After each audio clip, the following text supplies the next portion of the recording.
Hola, queridos amigos, ¿cómo están ustedes? Bueno, nosotros muy contentos porque tenemos otra plática con ustedes de este nuestro programa, su programa Debate Fiscal. Vamos a tratar un tema, pues, según lo comentamos al inicio, antes del inicio, de que depende con qué ojos se vean. Pero bueno, antes de empezar, por supuesto, no podía faltar aquí en nuestro grupo mi querido amigo doctor Carlos Burgoa. ¿Cómo estás, Carlos? Bien, pues de este tema que platicaremos hoy, a lo mejor muchos salen llorando y otros salen decaídos, pero no se preocupen, siempre hay Kleenex y un psicólogo y nosotros, así que aquí estamos. Sergio, ¿cómo estás, amigo? Bien, afortunadamente aquí con un tema que ha sido muy comentado en medios de comunicación, en periódicos, e interesante también desde el punto de vista fiscal, y creo que va a estar un debate agradable en este sentido. Interesante, ¿no? Bueno, obviamente no podíamos faltar por ningún motivo de la existencia y la presencia de mi querido amigo Francisco Javier Martínez Ibáñez. Panchito, ¿qué onda? Todo en orden, mi querido maestro, medio encabronado con ¿Por este qué? déficit fiscal. ¿Pero por qué? Mira, mi querido maestro, el déficit fiscal quiere decir que gastas más de lo que ganas, que gastas más de lo que tienes de ingresos. Y si vemos los últimos sexenios, Vicente Fox tuvo un déficit fiscal promedio en su sexenio del 0.4. Felipe Calderón, ¿sí podemos ir Felipe Calderón? Sí. Bueno, pero así, Felipe Calderón, tuvo un déficit de 1.6% respecto del PIB. Enrique Peña Nieto del 2.3% respecto del PIB. Y con los 2 billones de pesos que pretende solicitar en el 2024 el PG, para además tirarlos a gasto, no son para inversión, se va al 3.1. O sea, pudiéramos decir que es el doble de lo que tuvo Felipe Calderón, por ejemplo. Este presidente que dice que no pide prestado, pues nos está llevando a una deuda que representa el 48.8% del PIB, la deuda. Cuando, por ejemplo, Vicente Fox Quesada estaba en el 28.2%, o el 37.2% se fue con Felipe Calderón, y Enrique Peña Nieto estuvo con el 43%. Ellos con el pejeriano nos vamos al 48.8%. Aquí el tema es que cuando tú pides para algo productivo, pues eventualmente podrías pensar en que en eso que invertiste tu lana te va a generar dinero para pagar. Pero aquí no es el caso. Y yo entiendo, y habrá que revisar el punto, yo entiendo que constitucionalmente no puedes pedir préstamos para gasto corriente, pero ese ya es otro tema. Claro, bueno, y aparte hay otra cosa que es muy importante, porque una cosa son los préstamos y otra cosa son los descuentos que se han hecho en salud y en otros rubros para darlos también a un pozo sin fondos, ¿no? Realmente. Pues sí. Entonces le dan a la Comisión Federal de Electricidad, le dan al Tren Maya, le dan a Pemex, ¿sí me explico? Y aparte del prestado para meter ese barril sin fondos, que no hay forma de sacarlo adelante, sí, aparte a los programas más importantes, que es la obligación que tiene el Estado dentro de su política de Estado, pues le está quitando dinero, ¿no?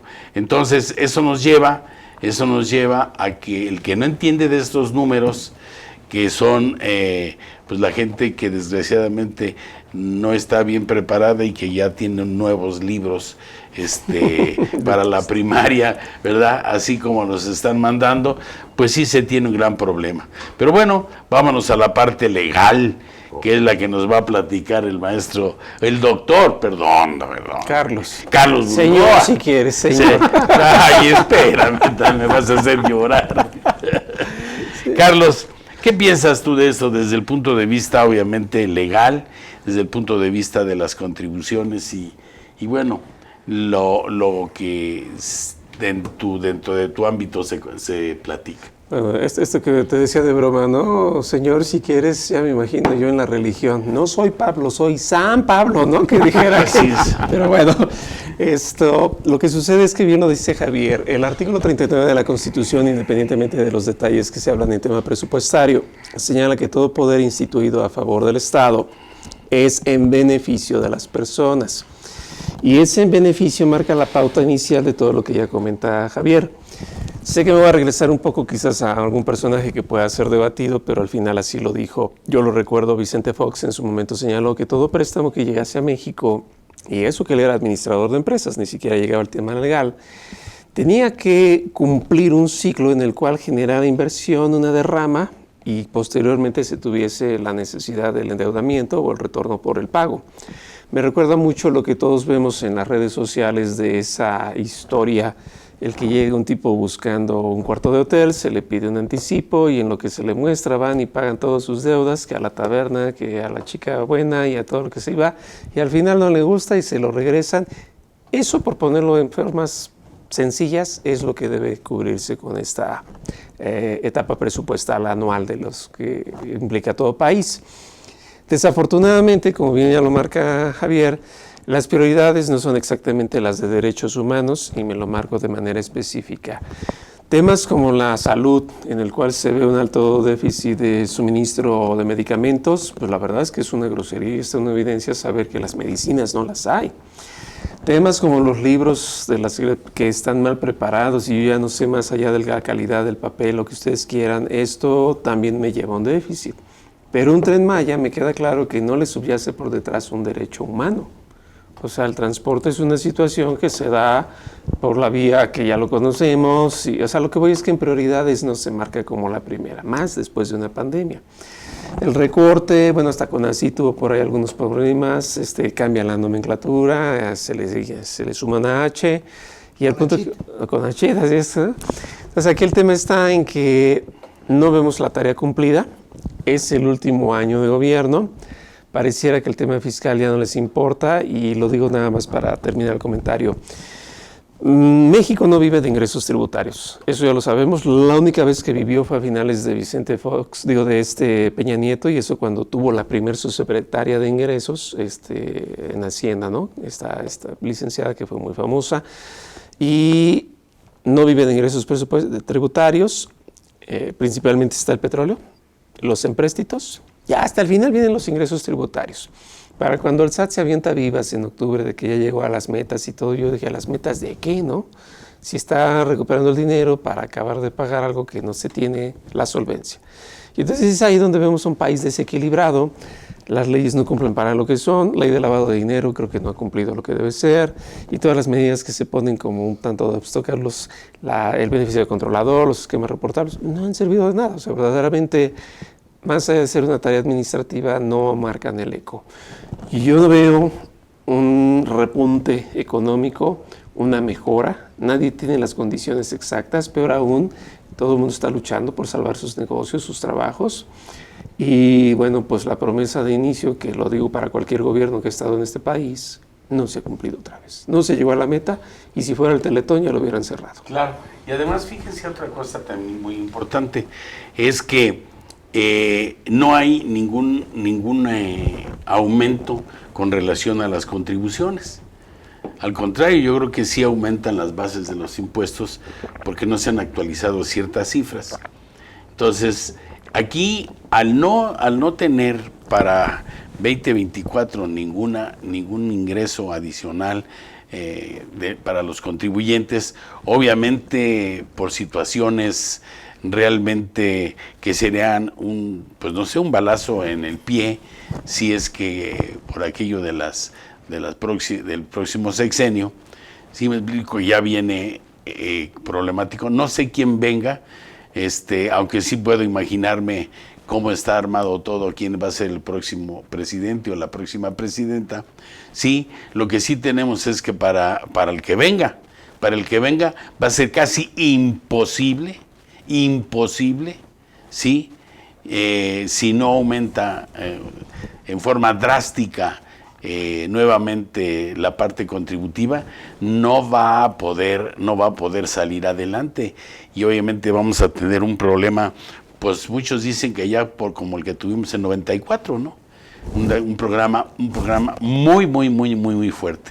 Entonces, mucha gente no lo ve, mucha gente cuando oímos hablar gente de gobierno se ve muy optimista, por eso depende de cómo se ve, pero bueno, también... Y fíjate nomás esto de las entrevistas que le hacen a la gente de los diputados y de los senadores de los morenazos, o sea, dicen una sarta de estupideces y los periodistas no les dicen, oye, no sea payaso, eso no es cierto, tienen que aguantársela, o sea, están diciendo puras mentiras, puras tonterías, y el periodista, ay, pues qué bueno que ganó el Atlante, o sea, no se atreven a decirles, oye, no vengas con tus mentiras aquí, por favor, ¿no?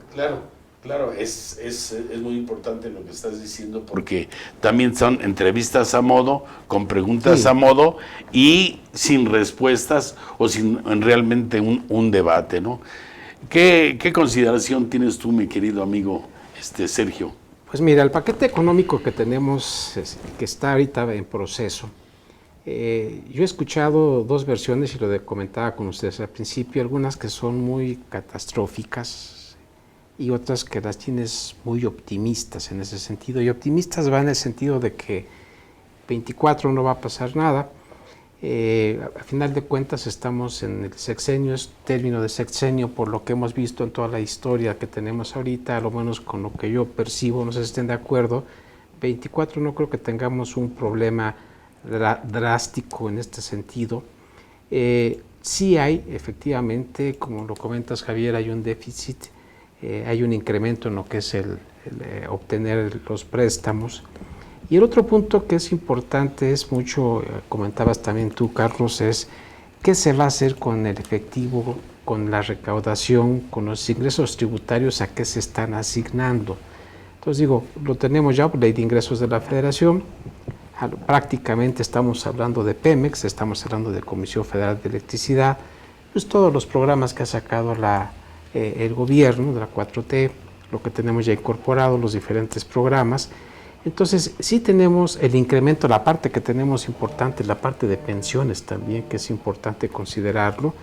Entonces, hay una gran cantidad de gasto que se va para la parte corriente, poco para lo que es la inversión, que es importante que se requeriría, y hablar de lo que son el Tren Maya, los conceptos que tenemos ahorita, que conocemos y se han estado señalando, no van a generar definitivamente el ingreso que se requiere en este sentido. Entonces, sí tenemos un presupuesto deficitario, sí estamos hablando de un incremento, se hace en la comparación de no sé hace cuántos años, 88, 89 a la fecha también. O sea, desde 1988 no había existido un déficit tan grande, ¿no? Efectivamente. Esa parte es la que más ha llamado la atención y decir, bueno, ok, ese déficit lo tienes y con qué lo vas a pagar y para qué estás utilizándolo. Esa es la parte que se ha cuestionado algún momento o en este momento. Y la otra parte que tenemos es yo a la conclusión que llegué, a lo menos en forma preliminar, que se me hace un presupuesto que está muy acondicionado a la parte electoral para el próximo año. Esa parte yo así la percibo en la forma en que se está considerando, la forma que se está asignando los gastos, con dónde se están distribuyendo, con quién. Entonces, yo creo que esa parte está muy considerada en esta parte para lo que estamos comentando, y no hay la menor duda que lo que comentabas en este sentido, que requerimos forzosamente una modificación a toda la parte tributaria. Hay que hacer una reforma en este sentido para efecto de los ingresos, independientemente... Perdón, Jesús, Sergio, no le puedes sacar sangre a las piedras, o sea, hay un nivel de impuestos que las empresas pueden pagar. Si decides cobrar más, o sea, las truenas, o sea, eventualmente las empresas no van a poder pagar más impuestos, o sea, estamos en un nivel ya bastante alto. Entonces, como en el 94. Pues va a ser por eso es lo que estábamos diciendo. O sea, no puede ser, ¿no? A ver, yo creo que aquí es... El IVA al 22% o alguna cosa así. Y la verdad es que aunque sean esos alzas de precios o lo que queramos verlo causado por impuestos, volvemos al tema, ¿en qué se va a ocupar? Que esa es una parte importante. Tantos programas existencialistas están mal hoy en día. No digo que la finalidad, sino están en un mal momento porque no está el contraequilibrio, que es el ingreso que da. Es como yo hacerme de más deudas, ya lo decía Javier, de lo que puedo verdaderamente pagar. La lógica me lleva a hacer un recuento de lo que es prioridad, ya lo decía Sergio, para quedarme con lo justamente necesario y entonces hacer un avance. Un equilibrio. Sano, exacto, un avance sano. No se puede hablar de un crecimiento económico. El darle a los más desfavorecidos lo más que produce es equilibrio y no lo creo, porque volvemos a lo mismo, o sea, no veo que nadie esté repuntando, no somos economía ya, ahora sí que seguimos siendo periférica y lo peor del caso es que no hay inversión. No hay inversión. Además, fíjate, tenemos otro problema. Está proyectado que para el año siguiente también esté el dólar a 19 y cachito, casi 20, ¿no? A la hora que realmente repunte el dólar como debe de estar, que según los grandes conocedores debe ser como a 21, va a crecer nuestra deuda y como están los intereses, no vamos a alcanzar a pagar ni siquiera los intereses ni a reponer, tenemos que renegociar esa deuda. Entonces, ¿de dónde va a salir? Vamos a tener que, no sé, perder el valor del peso, principalmente. ¿Por qué? Porque vamos a llegar a una crisis económica bestial. Y más porque no le para, a este hombre no le para en una serie de gastos que no tienen ninguna recuperación más o menos pronta. Porque yo pienso que la autosuficiencia de ese Tren Maya va a ser solamente cíclica.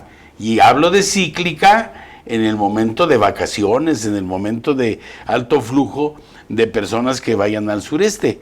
No es algo, el sureste no ha crecido de tal forma, en forma económica, que exista una recuperación por medio del Tren Maya, ¿no?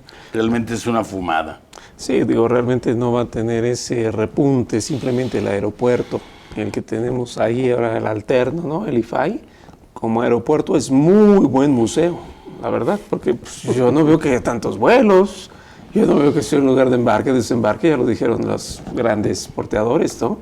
Ahí no nos conviene llegar. O sea, verdaderamente todo sigue siendo concentrado en la Ciudad de México y bueno, ese otro proyecto alterno que como fueran, que en su momento se cancela y que al final estaba en fideicomiso y que bueno, cuánto problema, que algo creo que salió más caro cancelarlo que dejarlo terminar. Por supuesto. Y por lo menos allá en el espacio, más allá de haber museos, que el espacio que tenía destinado, pues tenía hoteles, iba a haber una derrama económica por lo menos, ¿no? Creo que más bien lo que importa es las decisiones exactas, pero decisiones no de momento, sino las decisiones que cubren años adelante. Y creo que eso es lo que no demuestra un buen plan nacional de desarrollo y peor aún, en el día a día se hace decisiones a corto plazo. Todos los que nos ven, yo los invitaría a pensar, sus decisiones económicas verdaderamente las piensan como nuestros abuelos de aquí a 20 años o son decisiones a la siguiente semana. Fíjate que algo que está incrementando mucho el dinero que se necesita es la parte de pensiones y aparte también el apoyo a las personas mayores, a los adultos mayores. Se les pretende aumentar, que es 25%, la pensión, y esa pensión, tú dices, oye, a ver, le aumentas 25%, ya tienes un gasto ahí. Ahora, el sector de la población que tiene un crecimiento más alto es el sector de personas arriba de 65 años. O sea, ese gasto vas a tener que incrementarlo año con año, nada más porque el sector de gente que pasa de los 65 años, y además ya no nos morimos tan rápido, ¿no? Los 99 años todavía andamos por ahí en los tables, mi querido maestro. No todos. Te he dicho que lo que estás tomándote te hace daño. Entonces, tenemos mucha gente mayor que va a vivir muchos más años y van a seguir incrementando ahí un gasto público muy, muy, muy alto. Y dos nada más anécdotas que valdrá la pena revisar. Oye, renuncia un joven del trabajo y dices, oye, ¿y por qué te vas? O sea, ¿qué pasó? Pues vas muy bien, estás trabajando bien, te ves a gusto y ahora llegas y renuncias y dices, bueno, es que con lo que le dan a mis abuelos y con lo que le dan a mi mamá y a mis hermanos de becas, ¿no? O de ayudas económicas, ya no necesito trabajar. A ver, va de nuevo. Sí, ya no tengo necesidad de trabajar. Y dices, en la torre, eso es un terrible tema. O sea, ahorita ojalá nos platiques un poco de la dignidad y la libertad, que sería importante, pero el tema aquí es, oye, esta gente ya decidió que no necesita trabajar, ya se la compró al peje que no necesita más que un par de zapatos. O sea, suena como que es absurdo que alguien lo diga y lo peor, más absurdo, que alguien lo adopte. Okay. Pero sí está ocurriendo, en la vida real sí está ocurriendo.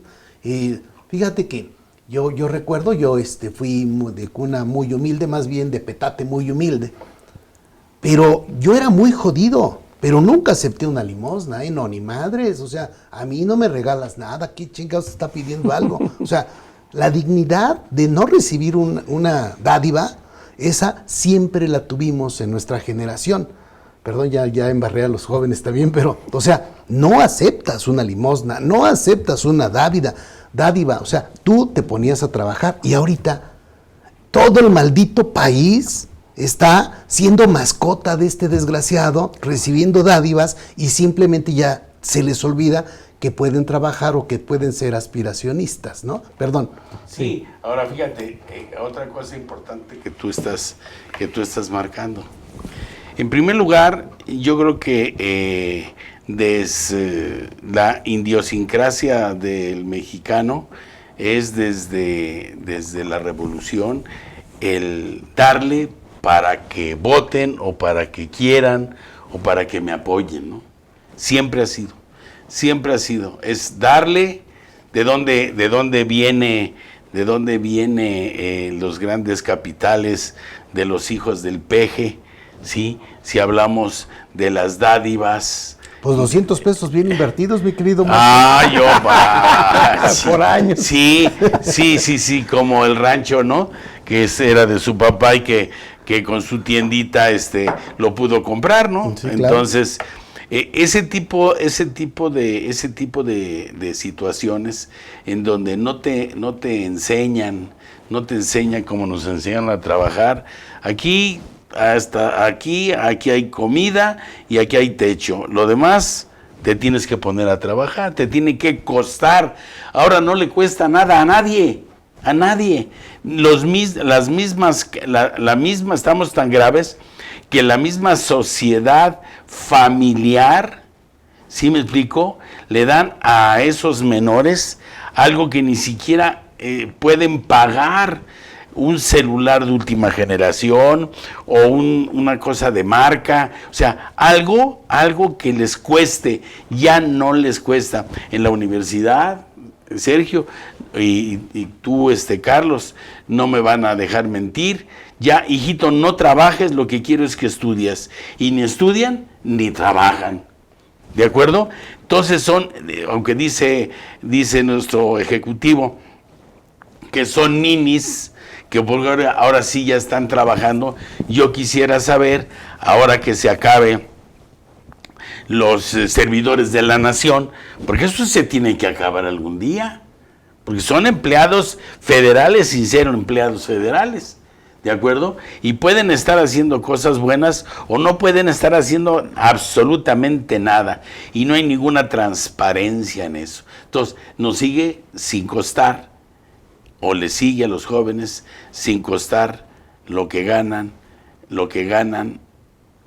sin que les cueste absolutamente nada, ¿no? Sí, y además sienten que el gobierno tiene la obligación de mantenerlos. Vámonos a corte, regresamos. Carlos, igual ayúdanos con ese tema de la dignidad de la guerra, después de la Segunda Guerra Mundial en Alemania. Es un tema interesante. Vámonos a corte.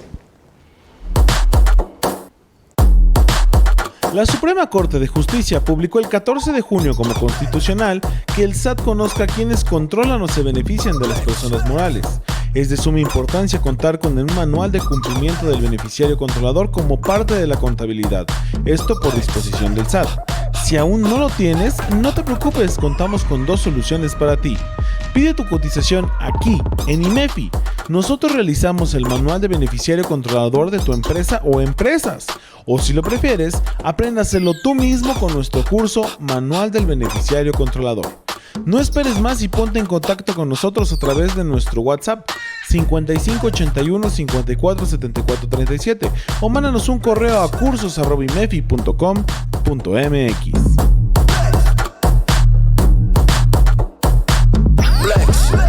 ¿Te perdiste alguno de nuestros programas? No te preocupes, ahora puedes vernos las veces que quieras, a la hora que quieras, a través de nuestro canal de YouTube. O si eres de las personas que les gusta escuchar podcast mientras conduce al trabajo o a donde quiera que vayas, escúchanos a través de Spotify. No te pierdas la oportunidad de conocer temas de contabilidad electrónica, nómina, seguridad social, fiscal, PLD y muchos más, en compañía de expertos con larga trayectoria profesional. Ahora ya lo sabes, venos o escúchanos solo por IMEFI TV.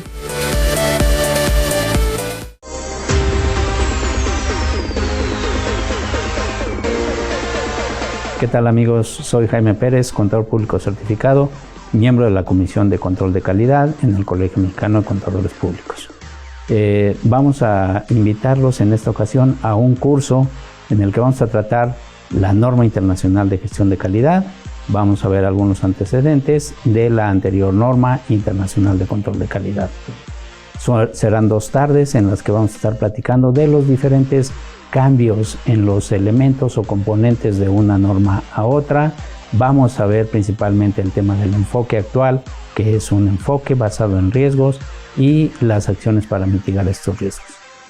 Espero que sea de su interés y los esperamos.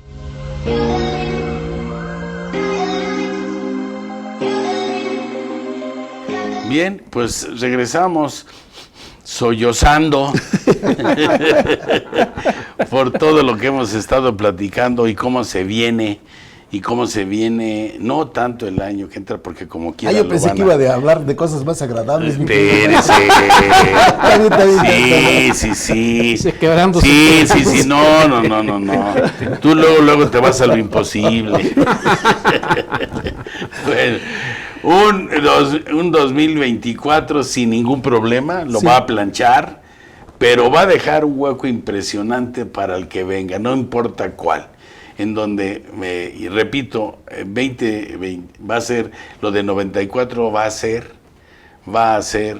sí, una miel sobre hojuelas a lo que va a venir el 25 para todos los demás. Pero bueno, nos estabas platicando lo de después de la Segunda Guerra Mundial, cómo piensan los españoles y cómo piensan los europeos.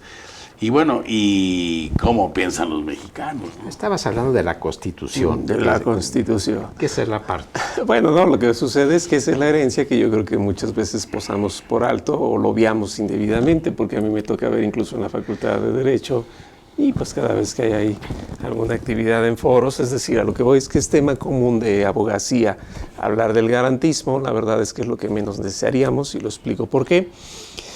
Los 2 países que se comparan hoy en día jurídicamente con más fuerza es los Estados Unidos y Alemania, porque pues, son la punta de Europa y de América. En los Estados Unidos ya sabemos que se independiza de la colonia, pues, de la corona inglesa, y como tal se forma un conjunto de estados que incluso empiezan a hacer esa unión, y por ahí viene la idea de los Estados Unidos. O sea, el nombre no es caprichoso. México es Estados Unidos también, porque a México le escribieron la Constitución originalmente en inglés, y ya después pues, se hizo la traducción y palabras como la Suprema Corte en lugar de la Corte Suprema pues dan cuenta de eso, ¿no? Pero me regreso al tema. En los Estados Unidos la idea que se da es la subjetivización de los derechos, que implica que todas las personas pueden hacer por sí mismas lo que gusten. Es una libertad de mercado, libertad de empresa, y es en donde empiezan a surgir pues, los grandes corporativos y hoy en día pues, todo el cúmulo de marcas que invaden a nivel internacional. En esa lógica se inspiró por el laissez-faire, laissez-passer, ¿no? el brocardo francés, que llevaba ese cúmulo. Los alemanes fueron distintos. Después de las atrocidades de un holocausto y el nazismo y todo lo que en verdad nosotros solo lo escuchamos y de oídas nos pasa, pero no es lo mismo a vivirlo y saber que tu vecino se quedó sin una casa, que sonaba la sirena y te tienes que ir a esconder. Lo peor que nos pasa en México es sentir un temblor y se acabó, pero ahí era una sirena, te escondías, oías y salías y pues quién sabe si había casas, comercios. Entonces, ante las atrocidades de hacer a las personas botones y llevarlos a campos de concentración y las cámaras de gases, los alemanes tienen la objetivización de los derechos, que es aquello en donde esto no me va a volver a pasar, no se preocupe mi gente, yo me voy a encargar y los voy a cuidar. Pero porque hay un antecedente que lo vale, ¿sí me explico? O sea, ya había sido realidad que el propio gobierno se encargó de hacer esas matanzas y lo que sabíamos. México se crea bajo la herencia sajona por lo que es la constitución de ese tipo en la lógica de que hagan negocios, hagan empresas, pero empieza a acuñar mucho el garantismo en la protección y el apapacho, yo lo diría con respeto porque soy mexicano, no ganado al 100%, porque aquí no tuvimos un gobierno que se haya dedicado a eso, verdaderamente no vivimos campos de concentración. No obstante, la medida se hace simpática para el efecto político y es hoy en día donde se hace una costumbre. Y las conclusiones que se arriban hoy en día es que el asistencialismo en extremo, insisto, no como finalidad, en extremo, le quita a las personas la dignidad. Repito, mientras que para los Estados Unidos el derecho máximo es la libertad, para los alemanes el derecho máximo es la dignidad humana. Ya lo explicamos por qué. Quitarle a alguien la posibilidad de saberse conocer en sus límites y saber que puede salir adelante y proveerse a sí mismo y a los demás en su familia y darles todo es quitarles la dignidad. Para entender bien la dignidad no se trata solamente de como lo vemos en los típicos cuadernos que se puedan por ahí andar divulgando. La dignidad lo dice con mucha precisión Christine Dupré, que es una autora húngara que también vivió el socialismo y pasa de socialismo a capitalista a este país en su momento, pues la dignidad humana tiene que ver con la capacidad de autodeterminarse y con la capacidad de desarrollarse en sociedad.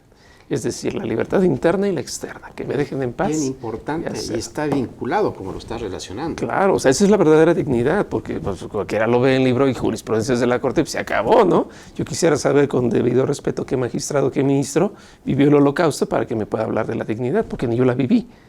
Pero lo más que yo me imagino es eso. Entonces, la capacidad de autodeterminarte. Sergio, ¿qué quiere ser? ¿Contador? ¿Quiere vivir lejos de la sociedad? Déjenlo en paz. ¿Sí? ¿Quieres salir y hacer negocios? Esa es la autodeterminación respecto de los terceros. Así de fácil. Al grado extremo, y lo voy a decir aunque va a sonar a mofa, si Sergio el día de mañana se quiere pintar rubor en la serie, todo lo que quiera, es su propia determinación. ¿Sí vamos bien? No tenemos por qué ponerlo a plebiscito. Como hace muchos años, alguien en la Ciudad de México lo hizo, en los derechos gay y el matrimonio gay. Entonces, esos temas, al ser malentendidos, pues discurren al que hoy en día vivimos en lo económico. Cierro mi comentario con esto. Lo diré con la debida mesura, es una sana crítica, jamás que se me tome a mal. Recuerdo que cuando estaba la cuestión del COVID, alguien en la mañanera dijo que no le pasaba nada porque Jesús estaba de su lado y saca esto. Pero yo recuerdo que en el Evangelio de Mateo dice abiertamente el famoso de los talentos, que era la moneda. El que se va y los reparte y dice que al perezoso que nada más lo guardó y que ni lo apostó ni lo llevó al banco, pues quítenselos. Entonces, perdón, es un aspiracionismo, creo yo, ¿no? Entonces quiere decir que Mateo está mal, conforme, o sea, es a lo que voy, las incongruencias, la falta de dignidad, creo que es un punto que constitucionalmente se nos olvida porque la Constitución tiene principios y valores que creo que se nos olvidan. Tan sencillo para que rápido lo entendamos, es como cuando los padres le hablan a los hijos. ¿Qué quieren? ¿Que se hagan dependientes de ellos toda la vida? ¿O que crezcan y se hagan independientes? Porque algún día se tendrán que ir de casa. Entonces creo que es lo que la Constitución le dijo a todos los presentes de aquel entonces y los que siguen. Eso de que con 2 zapatos es suficiente, a mí no me queda todavía clara la idea de en qué principio viene de la Constitución. O con 200 pesos, ¿no? O sea, no. Que todavía no los ha gastado. O sea, el país tiene que aprender a salir adelante por sí mismo, que se nos enseñe, como cuando somos niños se nos enseña a caminar y mientras que se le gata, esa es la clave. Con una buena guía, una buena guía. Pues igual que todo, ¿no? Blanca. Ahora, si me permites, yo creo que lo que estás comentando, considero que lo que estás comentando con lo que el tema que estamos haciendo mención, que es el paquete económico, la circunstancia que tenemos, y tenemos el próximo año una época de elecciones. Entonces yo creo que es muy buen momento para reflexionar, y no solo reflexionar, sino realmente tomar esto de tarea y hacerlo bien, y tomemos una decisión importante el próximo año, y cómo la vamos a hacer, que ese para mí es un punto muy importante, que vamos a tener el próximo año que ejercer todos en este México para lo que viene posteriormente. Y no lo pinto muy idealista, sino realmente qué estamos haciendo y qué vamos a hacer y qué vamos a decidir para la siguiente parte y cómo. Me recordó un meme que dicen, ya tenemos los resultados, solo faltan las elecciones. ¿No? Sí. Claro que sí. Si no me lo sabía Sí. yo. Sin embargo, Sergio, yo sí creo que independientemente de quién gane, o sea, el problema ya está cocinado. O sea, ya tenemos ahí un tema en el que si no nos damos cuenta pudiéramos caer en graves errores. Sí, ya lo tenemos y cómo lo vamos a enfrentar y qué vamos a hacer y quiénes van a estar. Esa es la parte que yo creo que es importante. La decisión que tú dices hay que tomarla, no en función, no es de partidos, ¿eh? Digo, yo no, sé que- no, digo, no, que no, no. ahorita uno, pues está lógico hablar de eso, pues está, y estuviera el otro, se hablaría del otro, pero lo que voy es nuestra decisión, como bien decía Javier, de saber cuándo no aceptar y que no sea un pase directo a que ya esa obligación inmediata a dar. Es como la propina. Creo que hoy en día está mal entendida. Siempre parece obligación cuando en verdad es una situación que se da ante un buen servicio. Y que hay que ganarlo. Entonces todo eso, digo, hay un libro donde lo pueden checar, que por cierto escribí yo, que se llama La Libertad Legislativa, pero hay muchos otros más, pues donde lo pueden revisar. Sí, hay otros Ese que tema. no son tan buenos. No son tan buenos, son tan...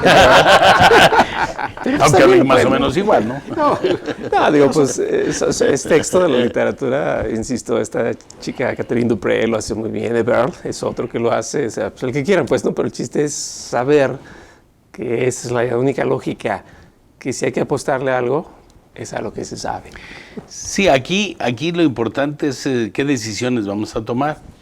Y las decisiones que vamos a tomar en lo individual, tenemos que fortalecerlo en lo general, en nuestros representantes, que no sean unos borregos y que realmente vean por el ciudadano, realmente vean a lo que se les está enviando, no por ocurrencias ni por partidismo, porque ya el partidismo, ya ahorita, como lo estamos viendo ahorita actualmente, si me explico, está muy devaluado, y ya nadie cree hasta en lo que antes creía.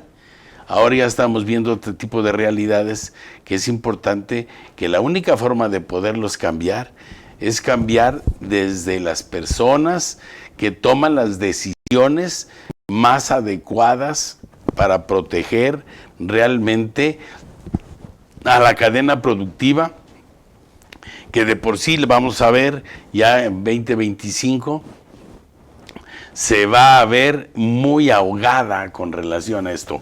Estamos viendo la situación de, ya va a salir la reducción de horas, el aumento del porcentaje al aguinaldo. No tengo nada contra los trabajadores, por supuesto, son la parte más importante de la cadena productiva, el ser humano, sino que realmente es un costo adicional que se va a ir más allá del 50% de lo que sería el costo para el patrón y que no recibe absolutamente nada el trabajador. Entonces es importante, olvídense del partido, olvídense lo que sea, vamos a pensar como mexicanos, quién, ahora sí, como dice el Chapulín Colorado, y quién podrá salvarnos, ¿no? Porque yo no veo más que nosotros mismos poniendo a las personas adecuadas, sí, en donde sí podemos realmente cambiar. Es que el problema de las personas adecuadas es que cuando ya llegan ahí cambian, ¿no? Que ya no son adecuadas. Pero bueno, tenemos que ir por últimos comentarios, mi querido Pues maestro. usted, para que se le Muchas quite. gracias. Yo considero, pensando nuevamente en 1994, 1995, que si bien la crisis parece inminente, a mucha gente le va a ir mal, pero habrá gente a la que no le vaya tan mal y también gente a la que le vaya bien, pero solo si estás atento y preparado. O sea, el que esté descuidado, evidentemente no es fácil que tenga que tenga un buen resultado. Valdrá la pena, si tienes crisis personales, déjalas un par de años a ver qué haces, pero no puedes no estar concentrado en lo que se espera. Oye, ¿qué hago con mi negocio? ¿Crezco, no crezco? ¿Me endeudo, no me endeudo? Todo ese tipo de cosas son decisiones que en este momento son muy importantes verlas desde el punto de vista en el que eventualmente pudiéramos tener un 2025 similar a 1985. Si no lo viviste, valdrá la pena que te metas por ahí a ver, incluso hay una serie que sacaron en TV Azteca, la estuve viendo tiene poco, en donde tú dices, oye, son las mismas características que tenemos hoy. Los economistas diciendo que todo está bien, ¿no? Y después ya no sabían cómo explicar por qué todo lo que dijeron estaba mal. Pero bueno, valdrá la pena estar atentos. Despreocúpense del tema de lo que no esté en nuestro propio ámbito de control. El gobernante que esté, bueno, pues ya ni modo, pero habrá que buscar a nivel personal cómo lograr que no nos llegue tan fuerte el trancazo. Soy Javier Martínez y me encuentran en Tax Day PLD o en Asesor PLD en redes sociales. Carlos. Pues yo creo que estamos a muy buen tiempo, estamos en mal momento, pero a muy buen tiempo, y lo digo para todos, para poder predecidir. Creo que eso es algo que a la gente muchas veces no se nos prepara o no se nos educa, predecidir. Si ya estamos hablando de lo que pudiera avecinarse como una mala temporada, de consecuencia de lo que está sucediendo, es decir, con base en la experiencia y los hechos que tenemos, se sabe que las condiciones no son favorables, hay que saber predecidir, y predecidir es respecto de la nómina, respecto del propio negocio, si se va a emplear, si se quiere, lo que quieran es predecidir. Estamos a muy buen tiempo y con la debida asesoría y el buen conocimiento se puede hacer que no salga tan pesado, ¿no? Y bueno, pues a mí me encuentran con mi nombre, Burgua Toledo y Asociados o Burgua Editores, y pues que haya mucha suerte.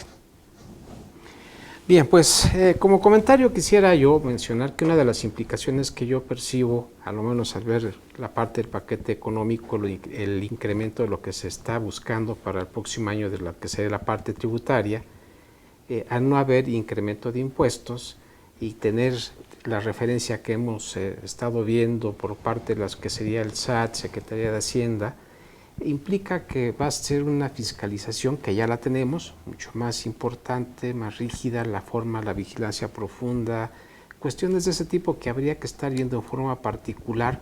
Y un punto muy importante es el cumplimiento y qué debemos de hacer y qué debemos de prevenir en este sentido. De alguna forma, creo que el incumplimiento desde el punto de vista fiscal atenta directamente contra la parte financiera de la persona, ya sea física o moral, y también con la parte, en este caso, de recaudación, de movimiento de efectivo y un poco de libertad en este sentido. Entonces habría que considerarlo. Mi nombre es Sergio Abarca y a mí me encuentran a fiscosat-2010@hotmail.com. Bien, pues nosotros tenemos que preparar nuestro propio paquete económico. No nos vaya a pasar como el que estamos viendo en nuestro territorio nacional.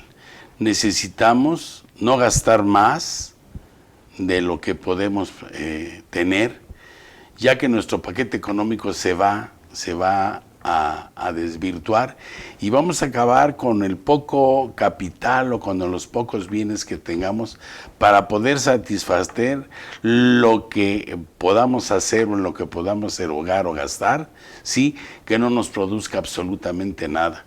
Vámonos a dejar que cada uno de nosotros veamos qué paquete económico vamos a tener y sobre todo ver quiénes van a ser las personas que son las que van a decidir sobre todas estas formas de llevar al país a un buen término.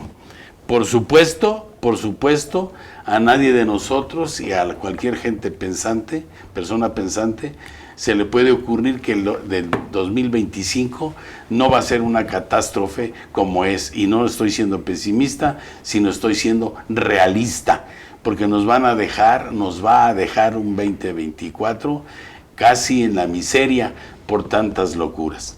Su servidor, José de Jesús Millarufe. Mi correo es millarufe@yahoo.com.mx. En redes sociales, Arisbe Corporativo Jurídico Fiscal. Y obviamente para nosotros fue un verdadero placer platicar con ustedes, supuestamente del paquete económico, pero bueno, con lo que dijo Javier en un principio es suficiente.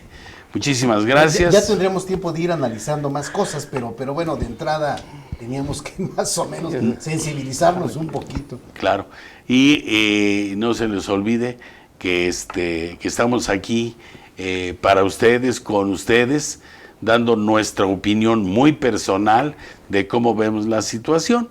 ¿De acuerdo? No se les olvide que este es su programa, nuestro programa, Debate Fiscal.